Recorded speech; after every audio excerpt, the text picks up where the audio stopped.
Welcome level 2, going into full screen mode. Here we go. And getting going on this right back here. Okay, so this is the advanced level 2. We're talking about advanced understanding of the Merkaba. So we can do a little bit of review. I know that I spoke about this in level 1. Merkaba means light body vessel. And first of all, this is a little... I did not make this. I bought it at like a little gem shop. It was pretty inexpensive, but a picture's worth 1,000 words. And this shows you what it's actually shaped like. So if you hold it in just the right way, you can actually see that it's kind of shaped like a cube. Like if I hold that like that, I hope that you can really see with the camera adding flatness that this is shaped like a cube. But of course, mostly we perceive it on edge like this. The Merkaba is comprised of 2 interlocking pyramids. And I'll make a little bit of room back here and then I'll do a little bit of a drawing. And when I say pyramids, these are different than the pyramids from Giza, you know, the Great Pyramid of Egypt. So what I just drew back here is a tetrahedron. That means it has 4 sides, tetra. The Great Pyramid at Egypt is very, very special, and I could probably do a whole lesson just on that, but it is actually 5-sided because it has 4 sides on the top, and then the underside, the bottom, would be considered 5 sides. Or it's a pyramid that has a square base. This is very important and special and will come up later, so file it away, but press pause for the moment. I'm drinking my special veggie juice. The Merkaba is created by 2 interlocking tetrahedra. Oops. Okay. And in level 1, I spoke briefly about what these 2 energy patterns represent. So the energy pattern of a pyramid facing upward, or the tetrahedron facing upward, represents male or dynamic energy. And let's not get too much into the whole male versus female thing, because just as in the previous section that I just did, we are resolving duality, not continuing duality. We are resolving the duality of higher self versus lower self. Anytime we have these like 2 things that are in constant opposition, we are resolving the duality of quote unquote male versus female. However, in this lesson, it is efficacious to make a distinction between the 2 types of energy and associate them with the genders that they've been associated with for a very long time. Because, by the way, did I tell you, Merkaba comes from a long time ago. Flying Rainbow Lasagna is brand new and fresh and just got made in 2001. Merkaba comes to us from the ancient Egyptian mystery schools, which actually contain information from ancient Atlantis. Okay? So ancient Atlantis, Merkaba teaching was like basic teaching, like how to tie your shoes. This was like normal. Everyone knew about this. When there was the fall of consciousness that I have taught about, and spoken about quite often, the information about things like the Merkaba, and this is powerful information because it literally has to do with how you manifest your world around you. And it's like having the capacity to program your computer. If it's like anything, if you don't know how to update your website, then you're totally at the mercy of your webmaster. You're like, webmaster, please update my website. Once you gain control, you're like, I can update my website anytime. Well, it's the same thing with the Merkaba. With the Merkaba, you can learn how to program your energy field. You can learn how to be in divine co-creative partnership with reality or with the universe at large. I will tell you, so I'm a walk-in, I'm connected with telepathic rapport to my family of consciousness. They give me information, and certainly I have, learned from them and, been taught by them. They don't necessarily specifically say, go tell humanity about this or that, but they are very aware that I've been teaching people about the Merkaba because this is like giving a little kid dynamite. This is one of the reasons why I ask that people formally enroll in this class. Like, for example, Aurora, why not just put out everything on YouTube and just everything free, and just get all the information out there? There's a reason for that. The reason is it would be highly irresponsible of me as a teacher to tell everyone, hey, here's the recipe for dynamite. Go to it, kids. No, of course we're not going to do that. So when I started, like, for example, when I did some of these drawings and I put them up on the internet, my family that I'm in telepathic rapport with, they made it very clear, like, oh, this is information that you have to share in a responsible way. So I am sharing it in this responsible, comprehensive way. The idea is that we have a blending of energies. The male energy is very specific, very direct. I would use the word aggressive, but I do not mean for it to be misinterpreted as violent. Aggressive means to reach out for, okay? And then the female pyramid, which is pointing downward, is receptive. It is like a container, a glass or a cup is a good way to envision it.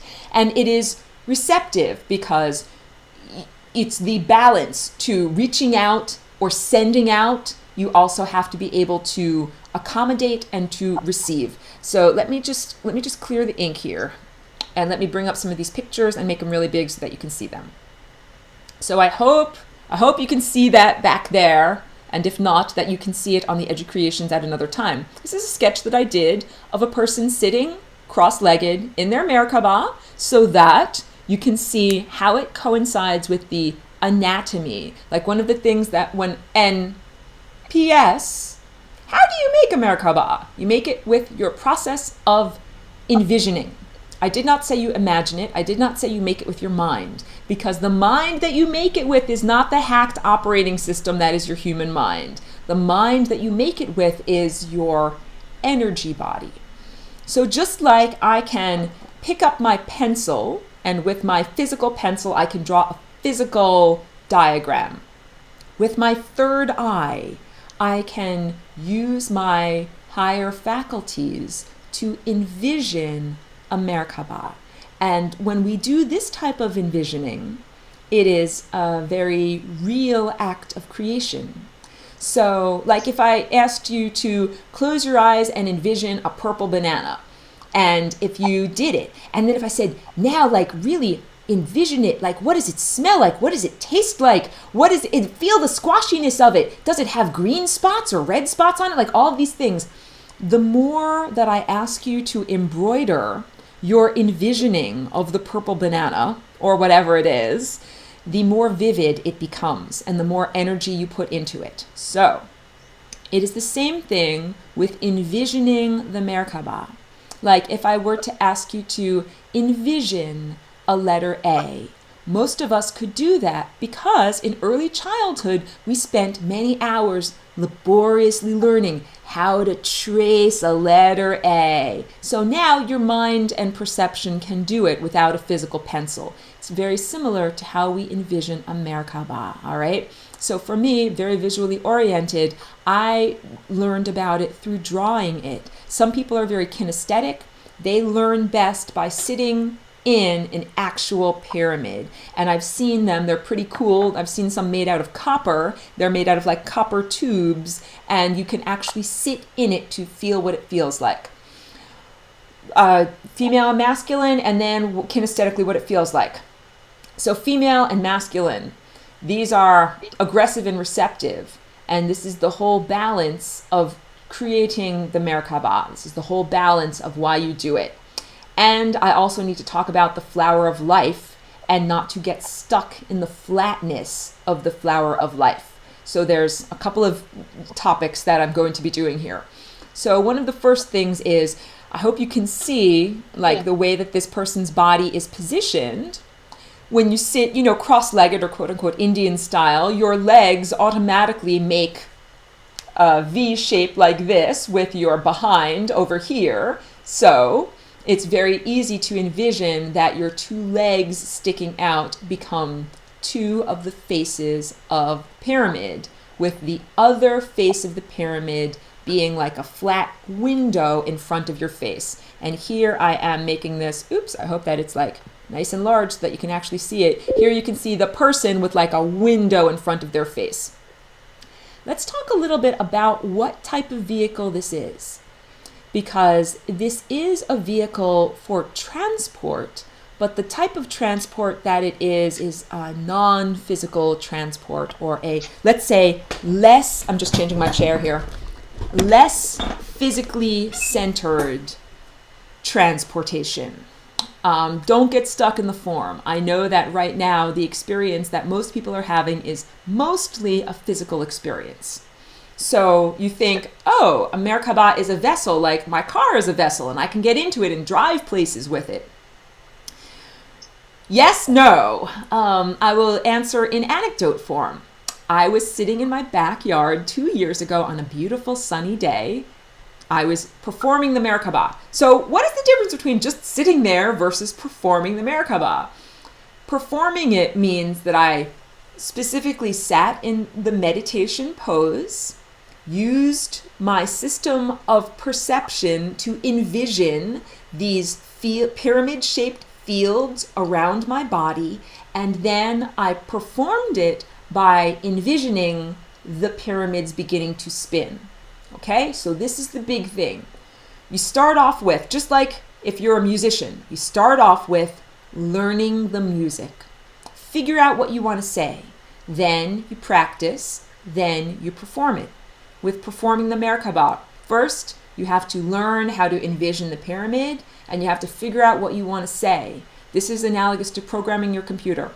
And now you understand why my hyperspace family and brethren are really wanting me to be responsible in the way that I tell people how they're going to program their computers, because you have to be coming from a place of unconditional love. It is not wise to activate your Merkaba and perform it from a place of pettiness or revenge. Remember when I told you raising your Kundalini to the point of here makes you supremely vulnerable, gives you tons of power with no guidance. I know that I spoke in the past about the story of Milarepa. He's a Far East Indian saint or mystic known as the cotton wearer because he only wore like a thin cotton garment but lived in the Himalayas where it's totally frozen. He mastered a lot of the inner aspects of his consciousness so he could be warm even when it was cold outside. And I bring him up because early on in his career of having higher faculties, he used them and harmed a lot of people. Like he killed a bunch of people, and then he spent a lot of time making up for that and understanding that he had done wrong. He had raised his energy to this level and got a lot of magic powers, but didn't use them with unconditional love. And that was the lesson and the supreme difficulty there. So in giving you information about the Merkaba, I do not want you to have to follow in Milarepa's footsteps and perform atonements for decades in order to get rid of all of that karma. I want you to use your Merkaba in a good way. So performing it means that you fill it with energy and intent. And then you set the energy fields rotating, and that's like pressing go. So if any of you are computer programmers, programming your Merkaba is very similar to programming your computer. write a bunch of things that you want to happen, and then you press run. This is what we do with our Merkaba. So the first thing is just the equipment, being able to create the rotating fields of energy and understanding what they are. So I know I went over this in the first level, in the level 1 Merkaba information, that with the male pyramid or the aggressive pyramid, you put specific details about what you wish to manifest. And in the receptive female pyramid, you use fewer details. You are more open to dealer's choice or partnership in the universe, or a different way of sharing information that might be more amorphous and more feelings based. And I used the analogy of ice cream, that if you want to eat ice cream, you might say in the male pyramid, I want to eat a specific flavor in a specific dish on Tuesday with this spoon. But in the female pyramid, you might say, I want something that's cold and creamy, and that'll be nice, and that'll be good. And then press run. And that means you start the fields rotating. Now, I'm a female. When I describe energetic anatomy, I describe my own anatomy. So I envision this, and you can see here the female pyramid has a point that sticks out from my heart. So the male pyramid has a point that sticks out from the base of my spine, and the female pyramid has a vertex that sticks out from my heart. And I begin envisioning that I'm spinning my female heart pyramid to the left at the same time that I'm spinning my male spine pyramid to the right. So this to the left and this to the right. However, males in my class have asked me, hey, wait, I do mine like this. And so I will tell you that you need to do it with your anatomy in a way that feels comfortable for you. You can experiment and see what works the best. When you begin with your meditations, do not be concerned that you're going to blow up the world because you spin your Merkaba in the wrong direction. It's not like that. It's more like asking your own body what feels happy and comfortable. Another analogy is in surfing or snowboarding, people seem to have a natural tendency to either put their left foot forward or their right foot forward. They are both equal. There's no better or worse or right or wrong. There's just your own innate tendency. So again, when I give this information, I want to give it responsibly, but I also say that I'm like an artist. This is my paintbrush, right? I'm an artist of reality. I can tell you, you have a paintbrush. That's like saying, you have a Merkaba, you have a paintbrush. I can tell you, this is what I do with my paintbrush, but I cannot or should not or would not deign to or would not presume to tell you what to do with your paintbrush. So it's very good that there are both male and female teachers in the world so that females can teach from their personal experience of having a Merkaba in one direction and males can teach from their experience in their direction. But please do not misinterpret that there is a quote-unquote right or wrong.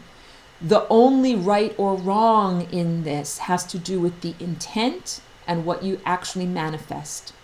So I would not recommend that you use your Merkaba with an intent that is something less than unconditional love or to manifest unloving experiences. So I would not use my Merkaba to try to kill my enemy or, so my neighbor's dog is barking too much. I'm going to use my Merkaba to shut that dog up. Like, no, I would never use a Merkaba to do anything like that. Let's use the dog as an example, okay? Let's say you lived in an apartment and the neighbor's dog is always barking and driving you crazy. And you're like, I wish I could get a shotgun and kill that dog. So you say, better, I'll use my Merkaba. So you sit down in meditation and begin to create your Merkaba. Here's the loving approach would be to say, in the male pyramid to put in, I desire a solution to the barking dog next door. I desire to live in a state of silence and peace and inner peace and good stuff. And the female would be to say, in whatever way, I hope that the dog finds peace and serenity and I find peace and serenity too. And then once you get your Merkaba going, you change timelines. No dogs are killed. No wads of cotton are actually put in anybody's ears. Time is changed. So I know I have anecdote interruptus, and I'll get to your chat. Hold on 1 minute. But I told you a couple of years ago, I was doing the Merkaba in my backyard on a beautiful sunny day. And my friend, who's a fellow artist, came by, and I knew they were coming. I was expecting them. They looked around the whole backyard, shrugged, and started to leave. And then I stopped. I was doing the counter-rotating fields. I stopped the counter-rotating fields and I said, oh, hey, don't go. And they turned around and they were like, oh, you're right there.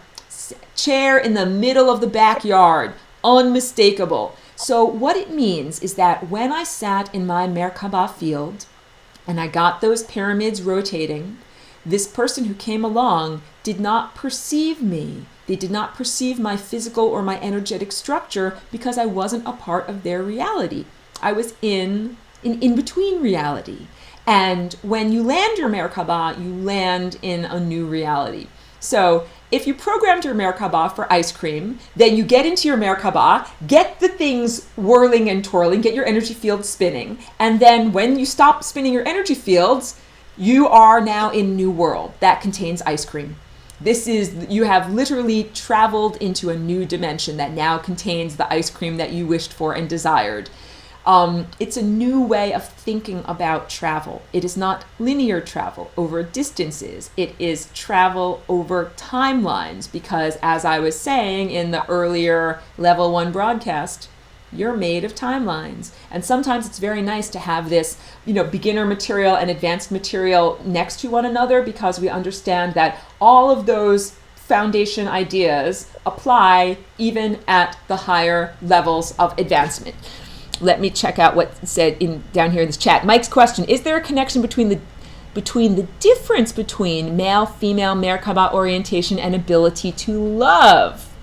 I am recording a lesson all about human sexuality and male human sexuality that has been essentially genetically modified and cut off from its connection to the emotional centers. And I am presuming when you are talking about the ability to love, you're talking about the emotional centers, not necessarily the unconditional love ability to love. So was your question in terms of love like emotional connectedness, or love like unconditional love creating the tone of love? I don't know that much about it. Not sure? Okay. I'll take the information I can get. The lesson on sexuality is coming a little bit later in the semester. And I'll give a few spoilers, but the spoiler basically is that, humans have been genetically modified and influenced by extraterrestrials. And one of those influences has been on human reproduction and the way that males are formed. And it's not necessarily the size or shape of the body parts of males that were changed, but the connection to your emotional centers. So, and when I'm talking about that, I'm talking about orange, not necessarily green, but the orange emotional mammalian centers were inhibited from the sexual arousal in males. It's a little bit far afield, and it's information that I think should be presented comprehensively so that it's not misinterpreted. But I'll tell you, like when we are doing something like the Merkaba, what gender you are should not have an impact one way or another on your capacity to utilize the Merkaba. This is like good news because there are some things that males cannot do because they don't have the equipment, like, having a womb and having a baby. And there are even challenges that males have been faced with because of the genetic mutation and degradation. However, in the Merkaba, this is not one of those places where being a male will inhibit your performance. Like, it's kind of funny to say that because usually in this time and place, females are made to feel less capable or having a less of a capacity. Like, in the Olympics, like, the males are the fast runners, and then there's the females category, like they're not as fast as the males. So this is a little bit of flip-flop because in some spirit teachings, because females have a womb and a direct connection to creativity and to the source and are able to give birth, that there is a special quality to that males don't have. I'm attempting not to draw those types of lines of gender distinction here in this class. And I am attempting to empower males so that they do not feel less valuable or capable than females. So Merkaba is totally your paintbrush of the universe. And both males and females can both be painters, although they might paint things differently and they might use their equipment in a different way. But still both totally valid as painters. And that's also why I usually don't divide the energy world into male versus female, because it gets so much into gender identity and thinking of yourself as a man or as a woman and all this. And this is not meant to be that way. It's more meant to be like either signifying hot or cold. Like, are you reaching forward or being passive and receptive? Are you grasping outward or are you waiting patiently? And the truth is that we both do both of these things. We all do both of these things. So the idea is that we are embracing both the male and female divine aspects within ourselves and living in a balanced way. That's a good segue for me to show you this. This is actually, I have a painting right down there that's filled in at this point, and this is not the clearest picture, but I hope you can see. This is a picture of a twin Merkaba. So we've got a male and a female together. I'll do a very brief outlining, like this is the male, and this person is sitting, cross-legged, and then their hands are joined together, and then this is the female over here. And I'm going to pull out a little bit, and then you can see, I'll show you how their Merkabas are joined together, because, well, I actually should do this properly. Oh, I have to draw things. You can see in the pencil lines here, this is where one of the Merkabas is.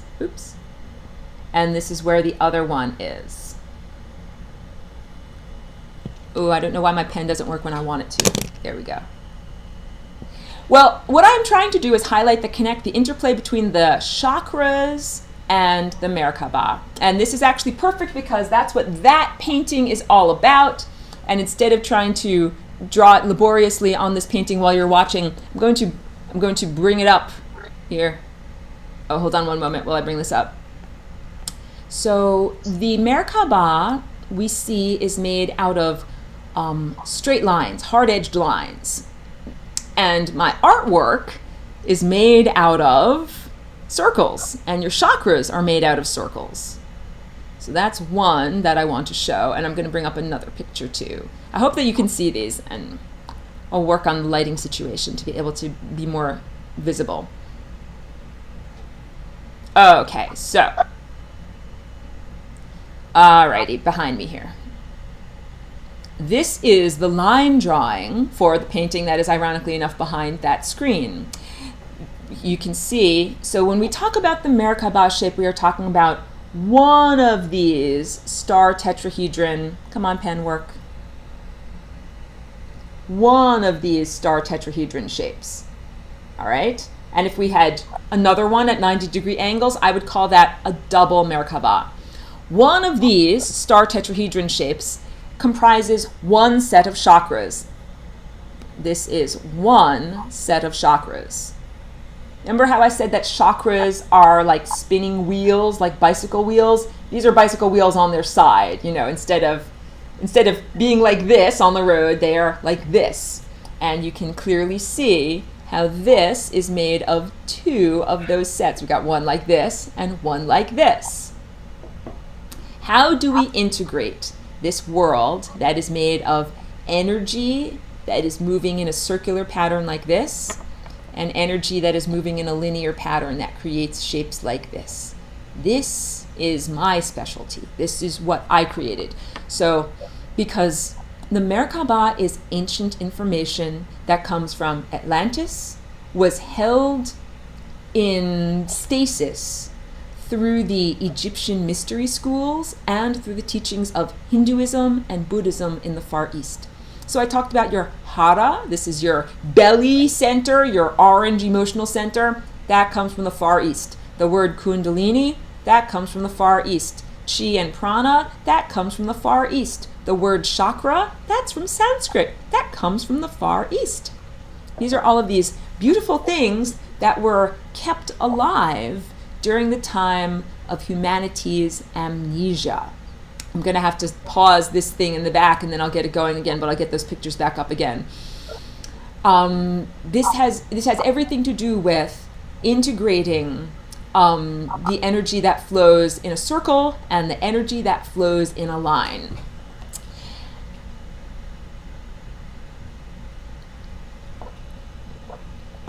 And I want to tell you about the flower of life too. So, okay, hold on one moment. Pausing the recording, saving the lesson. Thank you for bearing with me. Saving it. Done in a minute.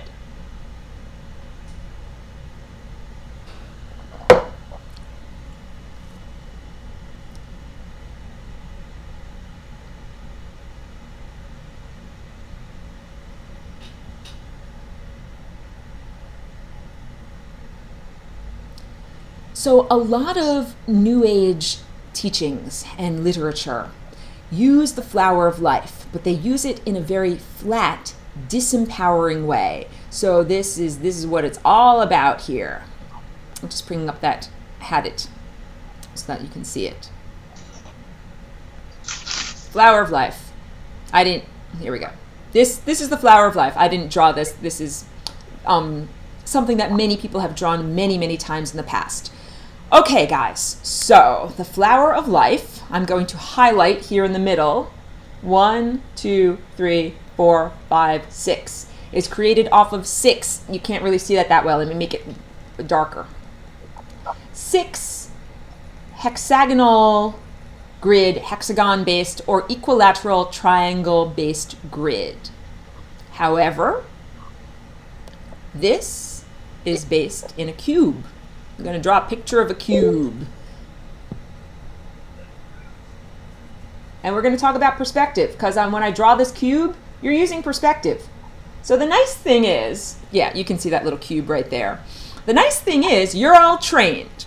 You're all trained to understand perspective. When I draw this little cube over here on that screen, I don't have to laboriously explain to you that that's actually a third-dimensional object that's kind of shaped like this, you know? Like, you understand, it's visual shorthand. However, when people draw the flower of life, they don't understand that they are drawing visual shorthand of something that is actually three-dimensional. Now let's show you the three-dimensional thing that they're drawing. Okay, so this, I spoke about this in the class, level 1 class. This is the negative space of this. This is the chakra. So we have whirling and twirling vortexes of energy that create empty spaces or negative spaces that are shaped like this. When you look at my artwork and you see a 4-lobed shape, what you're seeing are these 4 lobes. 1, 2, 3, 4, okay? Right? Because you're not seeing the 4 that are in the back because you're looking at a flat painting. I just need a little drink here. I hope that the camera will help you to see this. If I hold this in just the right way, it's shaped like a cube. And if I hold this Merkaba in just the right way, it is shaped like a cube. Okay? Okay. So what I am saying here, and a cube is special because it has 6 sides. All right? We're getting into now how to rearrange your Merkaba in order to travel interdimensionally. Okay. I need to clear this up, clear the ink, and tell you how to do it. Now you also understand why this is information that has to be shared responsibly. If I were going to say to you, hey, here's a vehicle, like you can use it to go places, it would be very important for me to make sure that you knew where you were going, how to travel safely, how to get back from there if you want to. This definitely matters. Oh, I was looking for a particular paint thing. Hold on.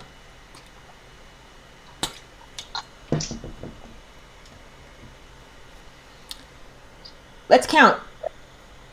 Tetrahedron has 4 sides. And here is the upside down tetrahedron. That is the other side of the Merkaba. So let's count these sides up together, and I'll change to a different color so that I'm not going to confuse anyone. The side that faces us, 1. The side that faces away, 2. The side at the side, 3. And the bottom, 4. And now let's do this again. Here's the side that faces the left, the side that faces the right, the side that faces the back and the bottom. 4, okay? So 1, 2, 3, 4, and 1, 2, 3, 4. That makes 8. Now let's talk about an octagon. Remember I talked about the difference between a tetrahedron, pyramid that creates the Merkaba, and the Great Pyramid at Giza, which has a square bottom. Let me draw that better.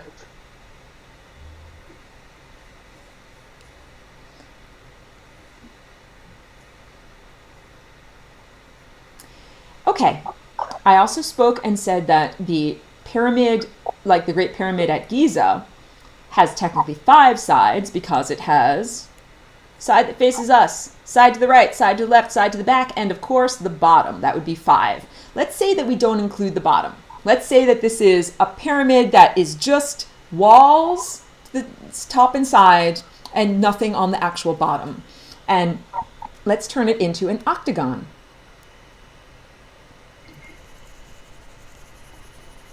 So what I've got is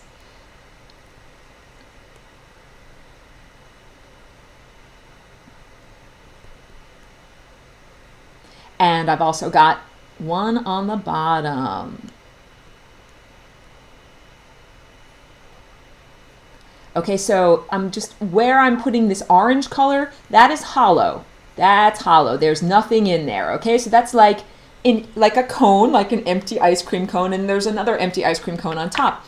So what we're going to do is take the ice cream cone on the bottom and the ice cream cone on the top and put them end to end. And then what we end up getting is, in changing colors, is an octagon, octahedron. And that ends up being shaped like this. And the special thing about that, that's that right there, what I just drew. The special thing about that, it's a platonic solid, and when you look through it, you end up getting that same Merkaba shape. But here we go, guys. All right, that's the flat Merkaba shape. Now I want to draw it so that you can, I know it's hard, but you can see it visually. You can add in the extra dimension. You know, a long time ago, people didn't have perspective. They looked at everything flat. They had to be taught to add in an extra dimension. This happened in the Renaissance. It was amazing. It was an art revolution. All of a sudden, painters started to be able to use one-point perspective and train people that when they looked at something flat, they should actually be looking as if they're looking through it to interpret it as having an extra dimension. When we're talking about traveling interdimensionally, we are talking about using your mind, your perception, your inner awareness to add an additional dimension. That it's your perception that adds that extra dimension and makes these special things happen. So when we are talking about using the Merkaba to travel interdimensionally, it is all about using your perception to rearrange things. What you're looking at here, this looks like a flat, a Jewish star or a Star of David. But if I add in the right lines, then you begin to interpret it as an octahedron. All right, so now let's interpret this as an octahedron. Here's the front face. Here's the front bottom face. Here's the side face. Here's the other side top face. I know you're with me. And I'm going to highlight, this is the back. Technically, we can't see that. It's the back. It's facing away from us. So this is a clear crystal that when you look through it, you're able to see the flat Merkaba shape. Okay. How do we do this with our body? This is like, okay, Aurora, I'm mildly interested. How do I apply it to me? How do I make it really significant? How do I travel interdimensionally? This is what this all has to do with, because humans have been quarantined. Humans have been stuck in the flatness. And there literally is a conspiracy.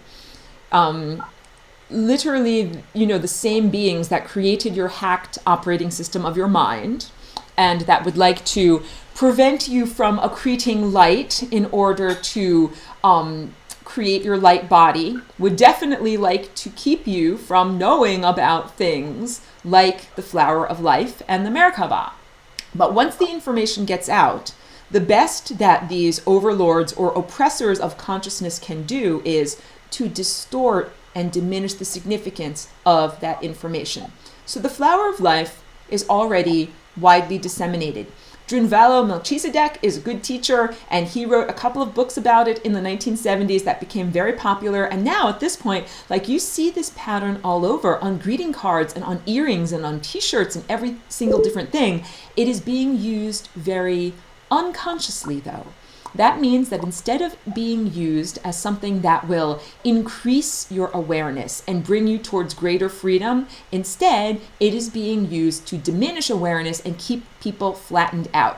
So let's highlight the main spokes. 1, 2, 3, 4, 5, 6. Okay, you're seeing it back there, that little starflake kind of shape, right? I'm now going to give you the information that you need to interpret things correctly and train yourself to look at reality in the right way.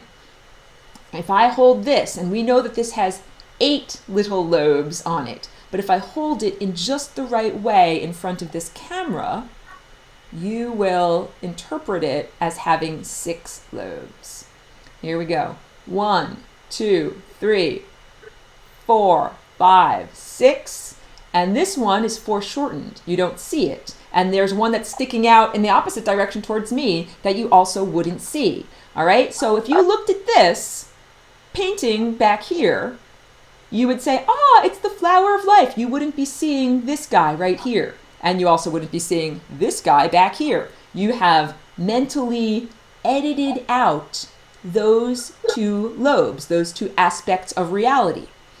This is like saying, I gave someone a recipe and I just neglected to give them the crucial, information to be sure to add a teaspoon of salt and stir it 12 times and then put it in the oven and then actually bake it. Like, without this information, this becomes a tool for your oppression and diminished consciousness.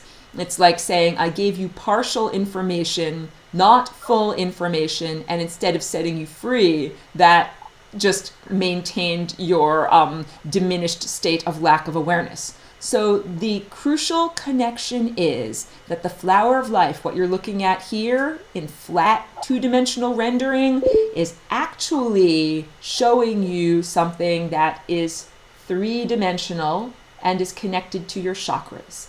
And the flower of life and the Merkaba are made out of straight lines, and your chakras are actually made out of circles and curved lines. And this is an important understanding because there's an interplay in the universe of energy that runs in these 2 different types of directions, straight lines and circles. And of course, we can understand that, like, if this is a hula hoop, right? That if I turn it on edge, it looks like a straight line, and that's the connection between those 2 things. So let's talk about how to use your Merkaba as an interdimensional vessel for actually traveling. What you need to do is when you make your Merkaba, when you envision you're sitting inside of this. Let me get that picture again. Let me get that picture. Picture's worth 1,000 words. Let's do it.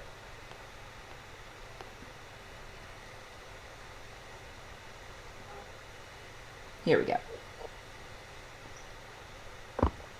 Okay, when you are sitting inside of this star tetrahedron that you've created for yourself here, what you have are 8 sides. All right, so we're going to draw it and count it. 1 side, 2, 3, and of course 4 would be the side that we can't see, that's not facing us. Changing colors here to a different color so you can see. Let's do again. 1. Come on, pen, work for me. 2. 3 is the one that's in front of you, and then the 4th side would be the one that's on the bottom.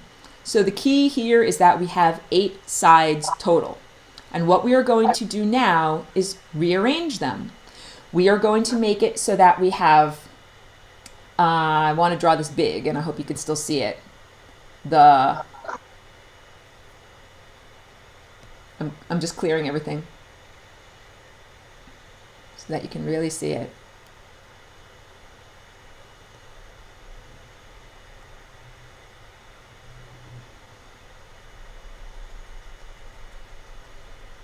What was the bottom? There was a triangle that was on the bottom like this.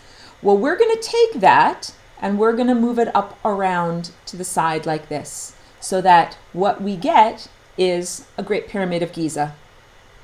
I know it's kind of like the back is splayed out like this, but what we have here is the top pyramid has 1, 2, 3, 4 sides. 1, 2, 3, and then the fourth side is the back. We can't actually see it. All right? And then we're going to do the same thing with the bottom pyramid. The other one was shaped like this. And what we're going to do is change it. We're going to take the triangle that was on the bottom here, and we're going to change it. We're going to flip it around so that it's down here.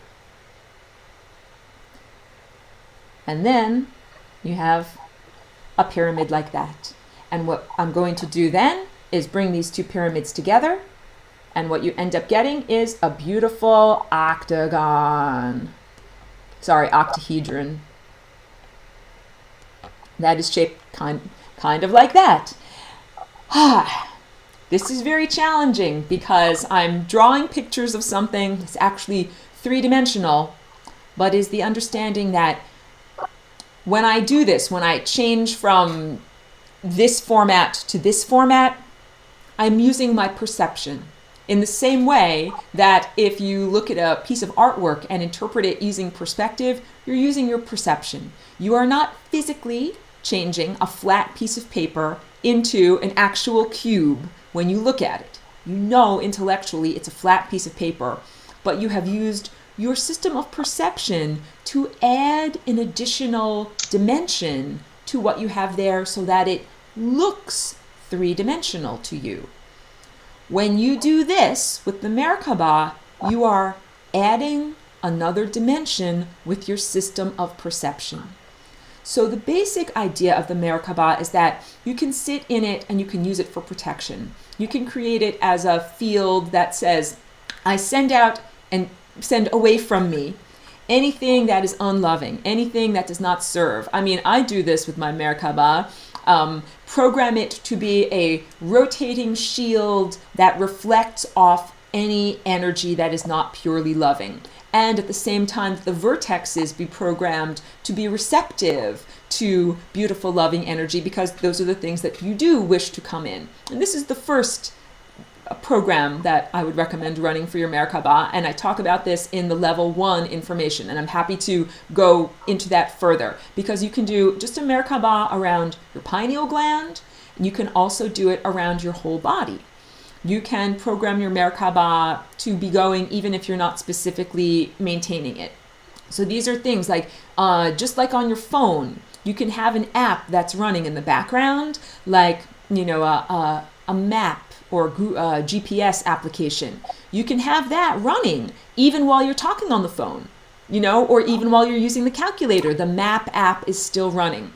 You can use your Merkaba in that same way. You can program it. So if I want to program this to protect my pineal gland from unwanted external influences, then I can sit in meditation, put those programs into my Merkaba, and then when I exit meditation, it's still spinning. The program is still running, and it doesn't have to stop until I choose for it to stop.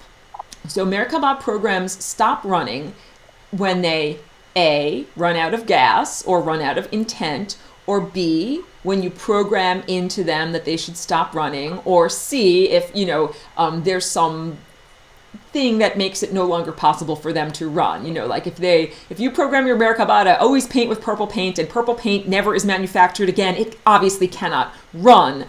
It would not be able to do it. Because this is a good question. You know, like, is your Merkaba a perpetual motion machine? Is it something that you can simply press go and it will just go infinitely?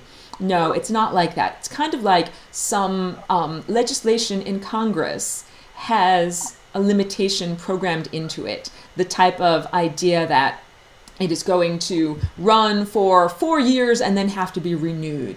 And that's what a lot of Merkaba programs are like. It's like you start it going, and then if you don't renew it, it will eventually taper off.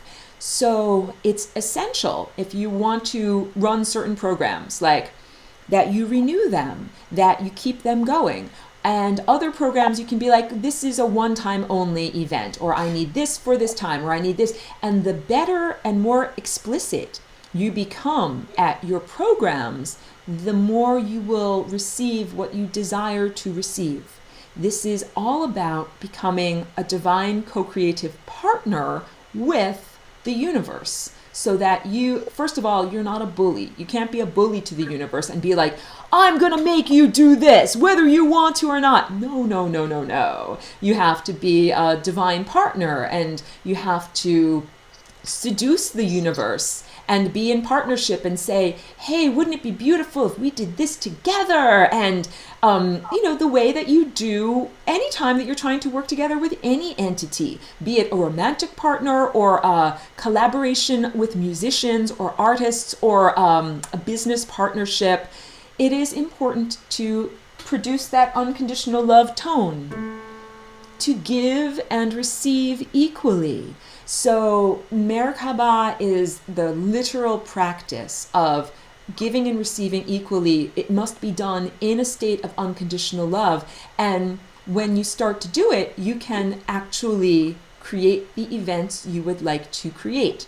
Now let's go into the caveats. But wait, Aurora, how come you haven't simply created the event of winning the lottery or being made of solid gold or, any diamonds fall on your head or any of these things? Why don't you just create that? How can you possibly not have $1 million at this point? And the answer is, when we create with our Merkaba, we have to have continuity, narrative continuity. So, for example, we live in a time and place that has something called the rules of physics. And if I wanted to create from my Merkaba something that was totally antithetical to the rules of physics, like, Mike's coffee automatically jumps out of its coffee mug and goes directly into my mouth instead of into his mouth. Like, if I want to do something like that goes against the rules of physics, then I have to be prepared to completely suspend the rules of physics at all times for everything. And that's not functional. You can't do that.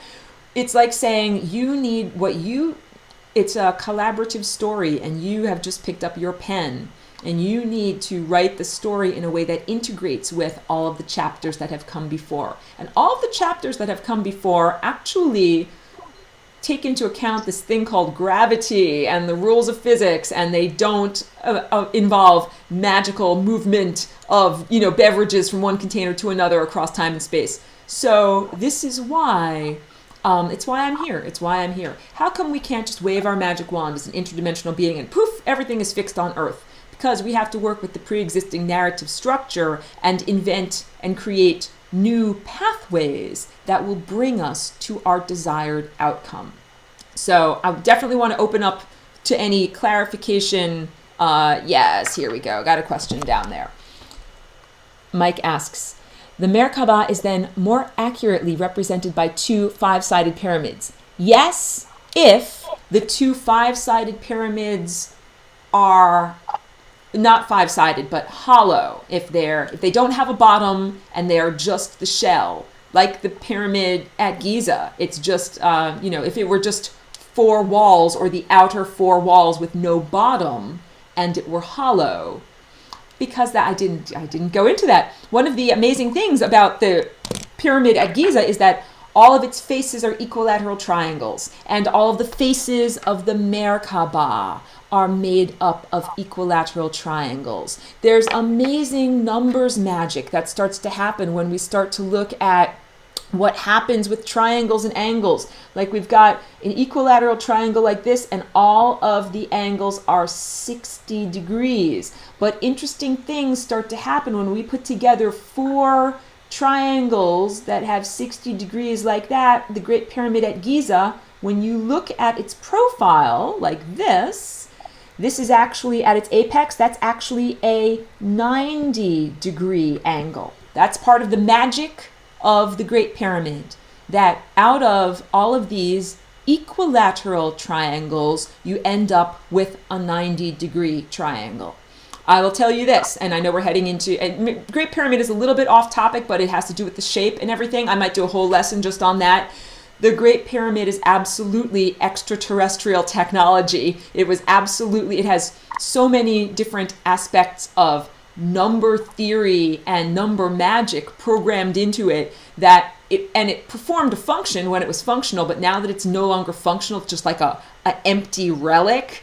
You can still learn so much just by measuring the empty relic. It is a profound representative of these like divine truths. So the Great Pyramid has its own very special aspects of the different angles.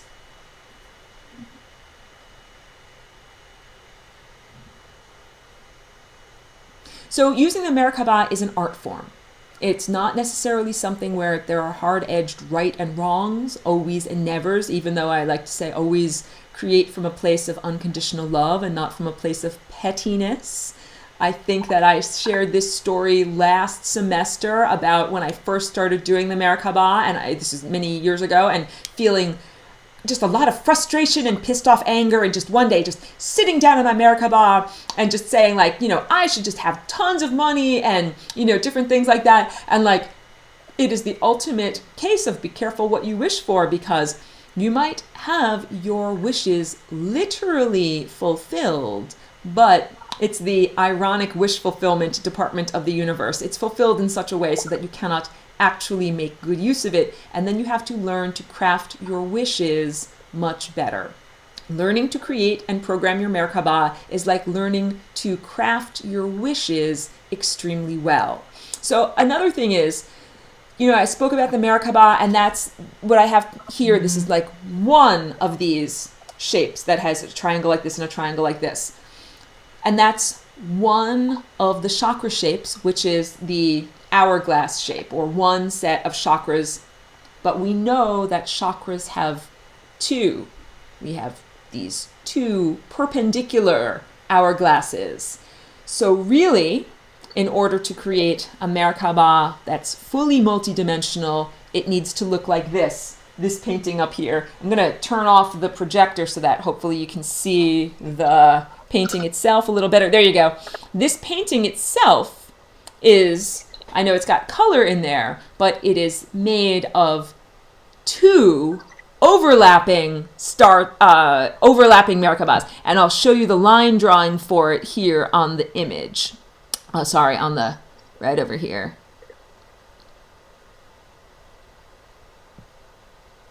Going to clear the ink. Here we go. So I hope that you can see, turn this back on.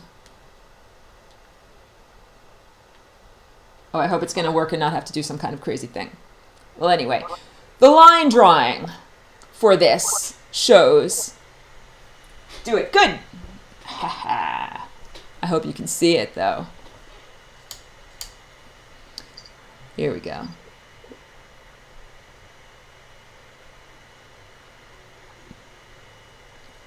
Oh, I don't know if you can see that in the middle, but I will highlight it with my pen.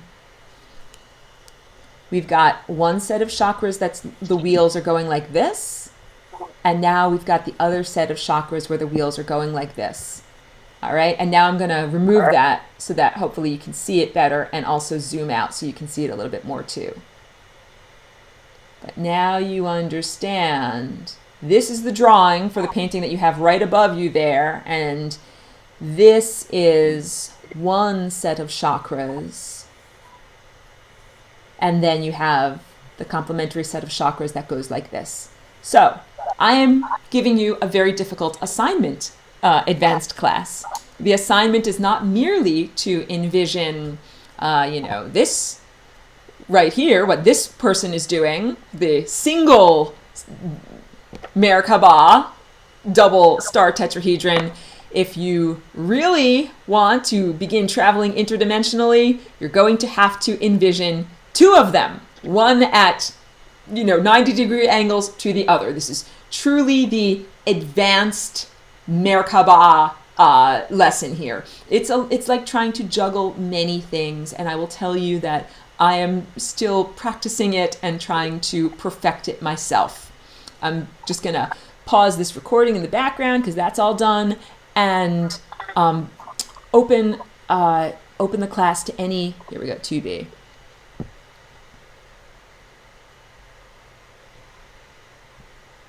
Totally open to any more questions, and you can ask if you have questions about other topics too. It doesn't only have to be about this. But would like to, here we go. I'll turn that off so you can see my face a little bit better. Yes, so happy to go through any clarification that you have on any of the topics that I've been going over tonight. And if you don't have questions or whatever, if you had any issues with the EduCreations login process, I'm happy to help out with that. And all of the EduCreations lessons are also available on YouTube. Not the screen, not the what I project back here, but the recorded official lessons are all available on YouTube. I've recorded some new advanced material that is about longevity and also about cancer, and I have a few more lessons left to do before they get sent off to the publishers. And so again, if you have questions or specific information that you really would like to know about, then I'm happy to somehow work that in. If you have requests, so you can send me your requests and I'm happy to work that in. Questions or comments or feedback or anything that I can add to this? Are these lessons that